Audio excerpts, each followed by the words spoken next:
जय हिंद दोस्तों, स्वागत है आपका अपना study platform Saroj selection point पे। तो कैसे हैं दोस्तों आप लोग? आई होप बहुत अच्छे होंगे, बहुत तंदुरुस्त होंगे। तो दोस्तों आज का हमारा जो टॉपिक है यानी कि आज की जो हमारी क्लास है वो बहुत ज़्यादा हेल्पफुल और महत्वपूर्ण साबित होने वाली है आपके आगामी एग्जाम के लिए। आप अगर किसी भी तरह के एग्जाम की तैयारी कर रहे हैं, वो चाहे सेंट्रल गवर्नमेंट हो या स्टेट गवर्नमेंट, सभी तरह के एग्जाम के लिए आज की क्लास बहुत ज़्यादा हेल्पफुल और यूजफुल साबित होने वाली है। स्पेशली एनटीपीसी, ठीक है, एनटीपीसी के एग्जाम पहले होने वाले हैं, तो एनटीपीसी वाले बच्चों के लिए मैं स्पेशल ये वीडियो लेके आया हूं। तो अच्छे से वीडियो को पढ़ेंगे दोस्तों, शुरू से अंत तक देखिएगा। इसमें आपको वर्ल्ड जीके और हाँ करंट अफेयर, ठीक है, यानी कि 2024 यानी पूरे साल का जो करंट अफेयर महत्वपूर्ण क्वेश्चन पूछे गए हैं वो इस वीडियो में आपको देखने को मिलेंगे। तो वीडियो को शुरू से अंत तक देखिएगा, कोई भी एक भी क्वेश्चन आपसे छूटा ना रह जाए। चलिए क्वेश्चन शुरू करते हैं। क्वेश्चन शुरू करने से पहले चैनल पर नए हैं तो चैनल को सब्सक्राइब करें, लाइक करें, अपने दोस्तों तक भी शेयर करें। चलिए दोस्तों जल्दी जल्दी इन सभी के सभी महत्वपूर्ण क्वेश्चनों को हम समाप्त करते हैं। क्वेश्चन नंबर 1 की ओर चलते हैं। क्वेश्चन नंबर 1 क्या कहता है, अच्छे से पढ़ेंगे। 2024-25 सत्र से कक्षा 1 में प्रवेश की आयु क्या निर्धारित की गई है? यानी कि 2024-25 सत्र से जो कक्षा 1 में बच्चे प्रवेश करते हैं या एडमिशन कराया जाता है बच्चों का, ठीक है, तो कितनी वर्ष की आयु होनी चाहिए? तो याद रखेंगे दोस्तों, 6 वर्ष या उससे अधिक की आयु आपकी अगर होगी तभी आप कक्षा 1 में फर्स्ट स्टैंडर्ड में फर्स्ट क्लास में आप एडमिशन ले पाएंगे, ठीक है। 6 वर्ष की आयु आपकी पूरी होनी चाहिए या उससे अधिक, ठीक है, तभी आप कक्षा 1 में प्रवेश कर पाएंगे। अगर आप 5 साल के हैं तो 5 साल के बच्चे कक्षा 1 में आप प्रवेश नहीं कर पाएंगे, ठीक है। ये नया शिक्षा नीति आई है उसके तहत। चलिए आगे बढ़ते हैं। अगला क्वेश्चन आपसे क्या कहता है, भारत के पहले मिशन गगनयान के लिए कितने एस्ट्रोनॉट का चयन हुआ है? भारत के पहले मिशन गगनयान के लिए कितने एस्ट्रोनॉट का चयन हुआ है? तो कितने एस्ट्रोनॉट का चयन हुआ है? यह हुआ है 4 एस्ट्रोनॉट। ऑप्शन बी आपका क्या है दोस्तों? बिल्कुल राइट आंसर है, ठीक है। याद रखेंगे, बहुत ही सिलेक्टेड इंपॉर्टेंट क्वेश्चन में लेके आया हूं और रोज डेली आपके एग्जाम से पहले रोज डेली में आपको प्रैक्टिस सेट लेके आता रहूंगा जीके जीएस का। याद रखिएगा, बस आप लोग रोज जुड़े रहिए और रोज डेली क्लास में अपडेट रहिए। रोज डेली आपको नई नई क्लास, नई नई वीडियो देखने को मिलेगी आपके एग्जाम से रिलेटेड। चलिए, तो 4 एस्ट्रोनॉट की जरूरत है। ऑप्शन बी आपका बिल्कुल राइट आंसर है। चलिए अगला क्वेश्चन क्या कहता है, किस देश की संसद ने LGBTQ विरोधी विधेयक पारित किया है? ये एक कानून है, ठीक है। याद रखिएगा, मैं आपको बताता हूं ये कैसा कानून है।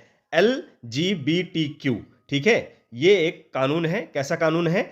एल मीन्स क्या होता है? एल का मतलब होता है लेस्बियन, जी का मतलब होता है गे, ठीक है, और बी का मतलब होता है बायसेक्सुअल, टी का मतलब होता है ट्रांसजेंडर और क्यू का मतलब होता है क्वियर, ठीक है। तो जो ये लोग हैं यानी कि लेस्बियन है, गे हैं, बाइसेक्सुअल हैं, ट्रांसजेंडर हैं, इनके लिए एक कानून है ये, ठीक है। इनके लिए एक कानून है जो समानता, सुरक्षा, इन सबका अधिकार देता है, ठीक है। उनकी समानता का और सुरक्षा का इन सबका अधिकार देता है, यानी कि जैसे आम लोग जीवन जीते हैं वैसे इनको ये कानून ये सुरक्षा प्रदान करता है, ठीक है। याद रखिएगा। चलिए, तो ये किस देश ने पारित किया है? फिलहाल हाल में 2024 की बात हो रही है। किस देश ने पारित किया है? तो ये किया है ऑप्शन सी, घाना देश ने, ठीक है। याद रखेंगे, घाना देश ने इसे जो है मंजूरी दे दी है। यानी कि लेस्बियन, आपने देखा होगा लड़का लड़के आजकल का जो चला हुआ है, लड़का लड़की, लड़की लड़का एक साथ शादी कर ले रहे हैं, उन्हें क्या कहा जाता है? लेस्बियन कहा जाता है, ठीक है। याद रखिएगा, ट्रांसजेंडर हो रहे हैं, ठीक है, ट्रांसजेंडर हो रहे हैं, बाइसेक्सुअल हो रहे हैं, गे हो रहे हैं, तो इनको सबको सुरक्षा प्रदान और समानता की मंजूरी दे दी गई है। चलिए आगे बढ़ते हैं। किस देश के द्वारा? घाना देश के द्वारा।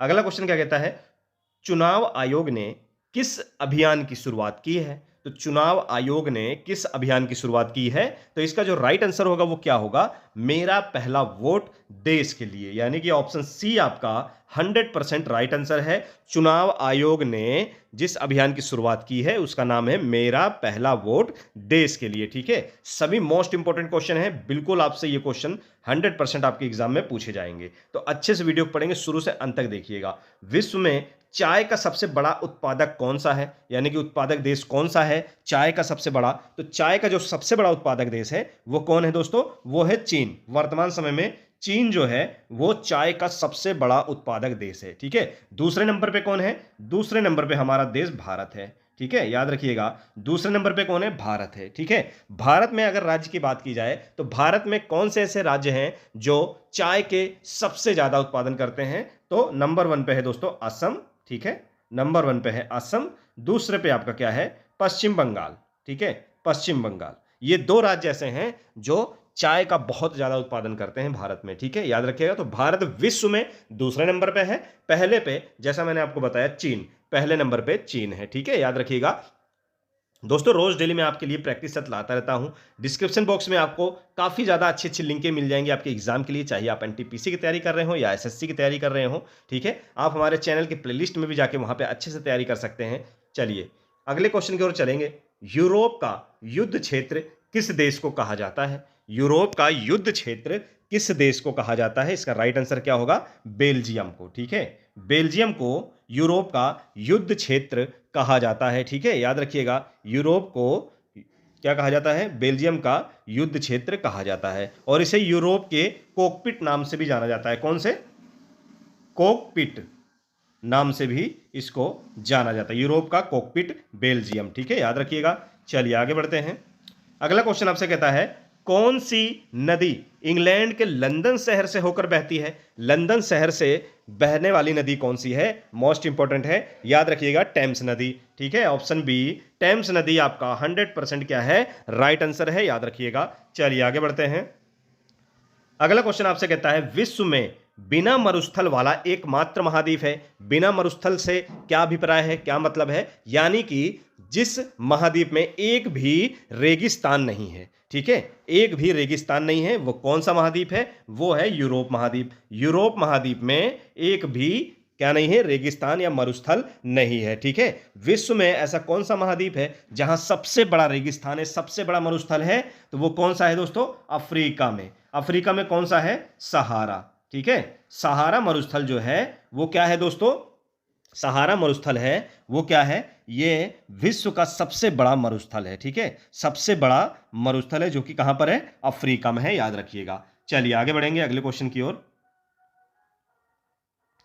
अगला क्वेश्चन आपसे क्या कहता है? स्पेन की राजधानी कौन सी है? तो स्पेन की राजधानी कौन सी है? बार्सिलोना है, मैड्रिड है, सिविले है, या लिस्बुआ है? कौन सी है दोस्तों? चलिए इसका आंसर जानते हैं। तो मैड्रिड, मैड्रिड क्या है? यह स्पेन की राजधानी है, याद रखेंगे। ऑप्शन बी आपका 100% राइट आंसर है। स्पेन की राजधानी क्या है? मैड्रिड, याद रखिएगा। चलिए आगे बढ़ेंगे अगले क्वेश्चन की ओर। चलिए अगला क्वेश्चन क्या कहता है? सर्वाधिक झीलों वाला देश कौन सा है? यानी कि जहां सबसे ज्यादा झीलें हैं वो कौन सा देश है दोस्तों? इसको और क्या कहा जाता है? चलिए मैं आपको पहले बताता हूं, पहले आंसर जानेंगे इसका। सर्वाधिक झीलों वाला देश है फिनलैंड।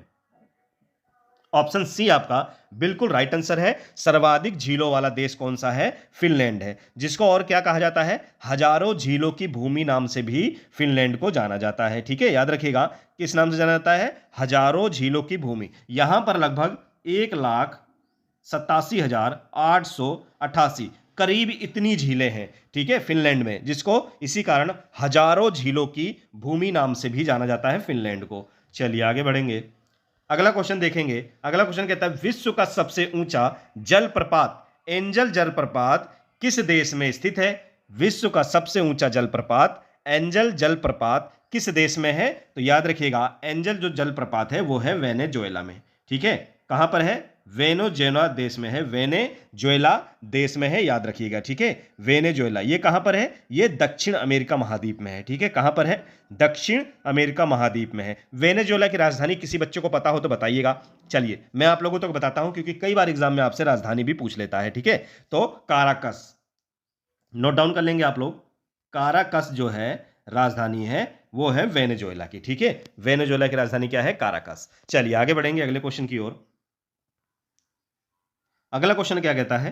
कौन सी नदी पेरिस शहर से होकर गुजरती है? कौन सी नदी पेरिस शहर से होकर गुजरती है? तो पेरिस जो है वो किसकी राजधानी है? ये है फ्रांस की, ठीक है। किसकी राजधानी है? फ्रांस की राजधानी क्या है? पेरिस। तो पेरिस से कौन सी नदी होकर गुजरती है? इसका राइट आंसर क्या होगा? याद रखिएगा सीन नदी। ऑप्शन ए बिल्कुल राइट आंसर है। पेरिस शहर यानी कि फ्रांस की राजधानी पेरिस शहर से सीन नदी होकर गुजरती है, याद रखेंगे। चलिए आगे बढ़ेंगे, अगला क्वेश्चन देखते हैं क्या कहता है? विश्व की सबसे लंबी महाद्वीपीय पर्वत श्रृंखला कौन सी है? तो इसका राइट आंसर क्या होगा? याद रखेंगे। तो इसका राइट आंसर होगा एंडीज पर्वत, ठीक है। ऑप्शन बी एंडीज पर्वत जो है वो विश्व की सबसे लंबी महाद्वीपीय पर्वत श्रृंखला है। कौन सी? एंडीज बिल्कुल राइट आंसर है। लगभग ये 7,000 किलोमीटर, ठीक है, 7,000 किलोमीटर लंबी फैली हुई है। ठीक है, याद रखेंगे 7000 लंबी किलोमीटर फैली हुई है और लगभग कितने देशों से होकर गुजरती है? लगभग 7 देशों से होकर गुजरती है। वो देश कौन कौन से हैं, नॉलेज के लिए आप लोग जानेंगे। ठीक है, कोलंबिया हो गया, अर्जेंटीना हो गया, चिली हो गया, ठीक है, बोलीविया हो गया, ठीक है, येरू हो गया, वेनेजुएला हो गया और इक्वेडोर हो गया। ये 7 देश ऐसे हैं जहां से एंडीज पर्वत होकर गुजरती है 7000 किलोमीटर। ठीक है, 7000 किलोमीटर तक ये फैली हुई है। चलिए आगे बढ़ेंगे। अगला क्वेश्चन क्या कहता है आपसे, मृत सागर किन दो देश के बीच में स्थित है? मृत सागर किन दो देशों के बीच में स्थित है? इसका राइट आंसर क्या होगा दोस्तों, चलिए जान लेते हैं। तो याद रखिएगा इसका राइट आंसर होगा जॉर्डन और इजराइल।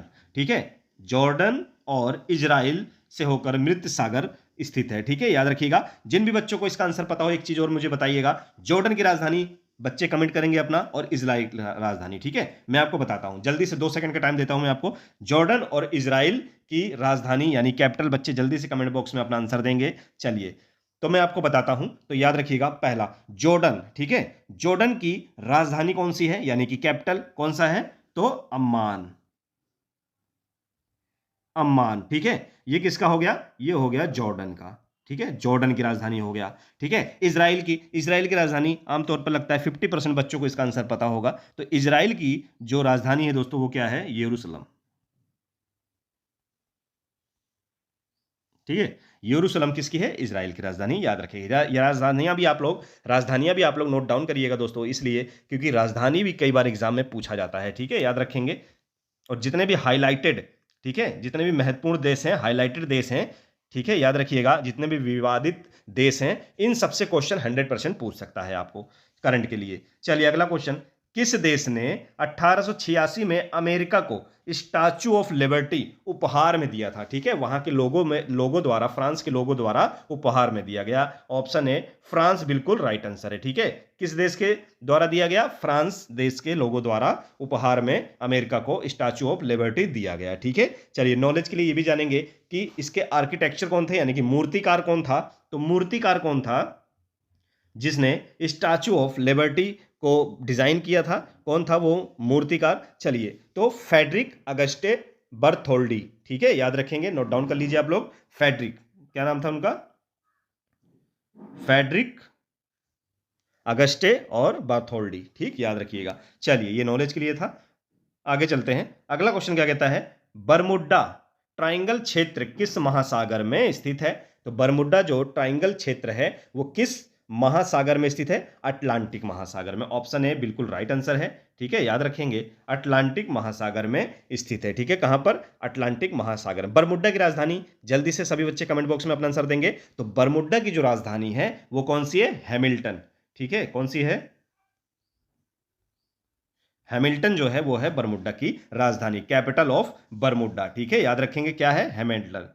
चलिए अगला क्वेश्चन, किस देश को लैंड ऑफ द मिडनाइट सन भी कहा जाता है? ठीक है, किस देश को लैंड ऑफ द मिडनाइट सन भी कहा जाता है? अगर हिंदी में बात की जाए तो लैंड ऑफ द मिडनाइट सन को क्या कहा जाता है? आधी रात सूरज की भूमि। ठीक है, इसे और किस नाम से हिंदी में जाना जाता है? आधी रात सूरज की भूमि नाम से भी जाना जाता है। किसको? नॉर्वे को। ठीक है, ऑप्शन डी नॉर्वे बिल्कुल राइट आंसर है। याद रखेंगे, जिसे लैंड ऑफ द मिडनाइट सन भी कहा जाता है, हिंदी में बात की जाए तो आधी रात सूरज की भूमि नाम से जाना जाता है नॉर्वे देश को। ठीक है, याद रखेंगे। चलिए आगे बढ़ते हैं। अगला क्वेश्चन आपसे क्या कहता है, किस देश को यूरोप का खेल का मैदान कहा जाता है? तो यूरोप का खेल का मैदान किसे कहा जाता है? स्विट्जरलैंड को। ऑप्शन सी आपका स्विट्जरलैंड बिल्कुल राइट आंसर है। ठीक है, क्या है? स्विट्जरलैंड बिल्कुल राइट आंसर है। राजधानी की बात की जाए तो स्विट्जरलैंड का कैपिटल क्या है? Capital of Switzerland burn. ठीक है, बर्न जो है वो स्विट्जरलैंड की राजधानी है, कैपिटल है। ठीक है, याद रखेंगे। चलिए आगे बढ़ते हैं। अगला क्वेश्चन आपसे क्या कहता है, किस पर्वत को विश्व की छत के रूप में जाना जाता है? ऐसा कौन सा पर्वत है, पठार है, जिसे विश्व की छत के रूप में भी जाना जाता है? दोस्तों, इसका राइट आंसर होगा पामीर का पठार। ठीक है, पामीर के पठार को और किस नाम से जाना जाता है?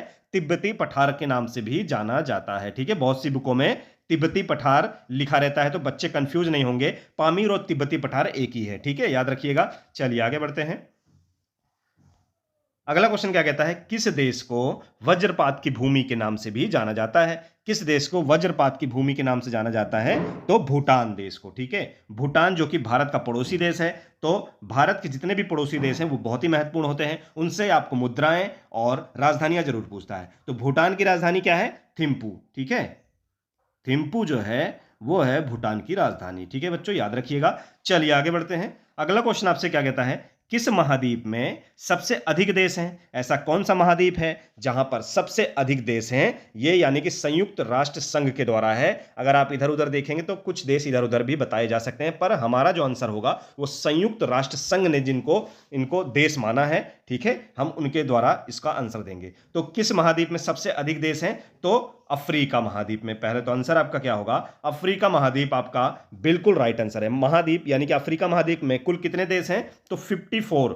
ठीक है, 54 देश जो हैं वो अफ्रीका महाद्वीप में हैं। और महाद्वीपों के बारे में भी जानेंगे। एशिया महाद्वीप में कुल कितने देश हैं दोस्तों, ये भी जान लेंगे आप लोग। एशिया महाद्वीप में कुल 48 देश शामिल हैं। ठीक है, यूरोप महाद्वीप में कितने देश शामिल हैं? तो यूरोप में 44 देश शामिल हैं। उत्तरी अमेरिका में कितने देश शामिल हैं? तो उत्तरी अमेरिका में 23 देश शामिल हैं। ठीक है, 23। ठीक है, चलिए आगे बढ़ते हैं अगले क्वेश्चन की ओर। अगला क्वेश्चन आपसे कहता है, दुनिया की सबसे कम प्रजनन दर किस देश में दर्ज की गई है? दुनिया की सबसे कम प्रजनन, ठीक है, सबसे कम प्रजनन दर किस देश की दर्ज की गई है? तो यह की गई है दक्षिण कोरिया से। ठीक है, 2019, 2022, 2024 लगातार 3-4 सालों में दक्षिण कोरिया जो है वो सबसे कम प्रजनन दर देश दर्ज किया गया है। सबसे ज्यादा अगर बात की जाए, सबसे ज्यादा प्रजनन दर कहां पर है जहां सबसे ज्यादा बच्चे होते हैं? ठीक है, तो नाइजर। ठीक है, एक देश है, बहुत ही गरीब देश है, नाइजर। ठीक है, नाइजर देश में क्या है दोस्तों, प्रति महिला औसतन जो है 7 बच्चे पैदा करती हैं। कितने? 7 बच्चे। नाइजर में जो महिलाएं हैं वो औसतन, ये औसत है, लगभग वहां पर एक महिला 7 बच्चे नॉर्मली तो पैदा वहां पर होते ही हैं। ठीक है, याद रखेंगे, एक महिला के 7 बच्चे नॉर्मल होते हैं। तो नाइजर जो देश है वहां प्रजनन दर जो है वो सबसे अधिक है। ठीक है, इसको भी नोट डाउन करिएगा। चलिए आगे बढ़ते हैं। अगला क्वेश्चन क्या कहता है, दुनिया की तीसरी सबसे बड़ी मस्जिद का उद्घाटन किस देश में हुआ है? तो वो हुआ है अल्जीरिया में। ठीक है, ऑप्शन डी आपका बिल्कुल राइट आंसर है। दुनिया में तीसरी सबसे बड़ी मस्जिद का उद्घाटन हुआ है अल्जीरिया में। चलिए आगे बढ़ेंगे।